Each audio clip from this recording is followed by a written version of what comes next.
आपल्या समवेत खासदार ओमराजे निंबाळकर आहेत. साहेब, ज्या पद्धतीने एकीकडे नितेश राणे यांनी आज टीकास्त्र केलंय की उद्धव ठाकरेंच्या सभावर बंदी आणली पाहिजे, थेट वक्तव्य आज केलं माध्यमांशी बोलताना. काय बोलावं नितेश राणेवर तुम्ही सांगा बरं. चांगल्या माणसाचा विचार आहे की कुणाचा? जी लोक बिस्किटावर ठेवली आहेत त्या लोकांबद्दल आपण कशाला काय बोलायचंय? ज्या पद्धतीने जेवढं बिस्किट पडल तेवढं त्यांचं वाहवाव चालू असते. बिस्किट बंद झालं की वाहवाव बंद. ज्या पद्धतीने आपण जर पाहिलं साहेब तर उद्धव साहेबांच्या असतील, आज सुप्रिया सुळेंच्या बॅगा तपासण्यात आल्या, कुठं काय चाललंय नेमकं महाराष्ट्रात? एक लक्षात घ्या, हा जो प्रकार आहे सरकारी यंत्रणा, सरकार नावाची गोष्ट कशा पद्धतीने सरकारी यंत्रणा वापरते ईडीच्या सीबीआयच्या धाडीवरनं आपल्याला कळतंय. फक्त विरोधी लोकांवर त्या ठिकाणी ही अस्त्र वापरायचे आणि त्याच्या माध्यमातून त्या ठिकाणी दबाव आणायचा हा प्रकार चालू आहे.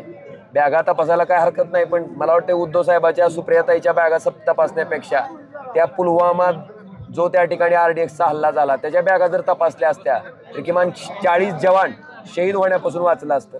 आमच्या 40 माता भगिनींचं कुंकू पुसण्यापासून वाचलं असतं. 40 परिवार वाचले असते. मला वाटतं ह्या पद्धतीनं जे राजकारण चालतं ते अतिशय दुर्दैवी आहे आणि जनता येणाऱ्या 20 तारखेला ह्याचा हिशोब करेल. लोकसभेला चाललेला जरांगे पाटलांचा पॅटर्न होतो तो विधानसभेला दिसेल असं वाटतं? निश्चितपणे एक सामान्य कुटुंबातले तरुण जरांगे दादाच्या रूपानं त्या ठिकाणी शेकडो लोकांचं त्या ठिकाणी नेतृत्व मराठा समाजाचं जरांगे दादा करतायत. त्यांच्यावर विश्वास आहे, प्रामाणिक आहेत.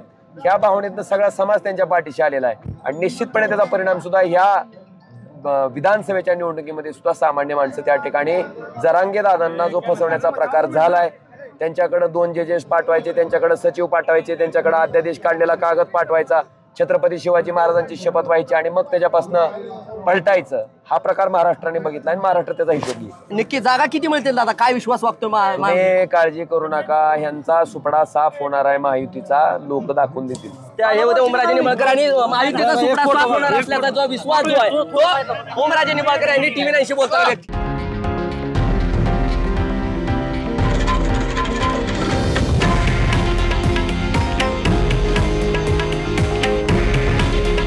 हे आहे देशातील नंबर 1 न्यूज नेटवर्क आणि आपण पाहत आहात TV9 मराठी.